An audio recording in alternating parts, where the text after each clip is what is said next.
বাংলাদেশের একটি অজপাড়াগাঁয়ের ছেলে জুলহাস মিয়া এমন একটি প্লেন আবিষ্কার করেছে যে প্লেনটি মানুষ সহ আকাশে উঠতে পারে। একটা জিনিস যেটাই সমস্ত লোকের নজর কাড়ছে সেটি হচ্ছে এই ব্যক্তিটি কোনো দামি ইউনিভার্সিটি থেকে পড়েনি। একটা সাধারণ দরিদ্র কৃষক পরিবারে তিনি জন্মেছেন এবং তার আর্থিক যতটুকু সামর্থ্য সেই সামর্থ্য দিয়ে এই প্লেনটি আবিষ্কার করেছে। কিলোমিটার মাইবা চলি না আমরা হলো ইঞ্জিনটা 1 লিটার পেট্রোল দিলে প্রায় আনুমানিক 25 থেকে 30 মিনিট আর কি চলতে পারে ফুল স্পিডে।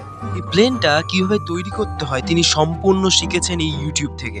এবং যে মোটরটা আপনি দেখছেন এটি হচ্ছে একটি জলে নৌকায় যে সমস্ত মোটর, সেই মোটর দিয়ে এই প্লেনটি তৈরি করা হয়েছে।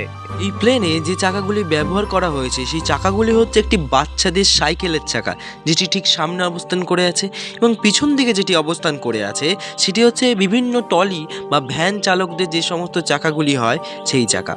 এই ভিডিওটা দেখার পর একটা জিনিসই বোঝা যায়, মানুষের ইচ্ছা শক্তি থাকলে সমস্ত কিছুই করা যায়। আর এই প্লেনটি করতে কত খরচা হয়েছে আপনারা যদি জানেন অবশ্যই কিন্তু কমেন্ট করে দেবেন। ধন্যবাদ।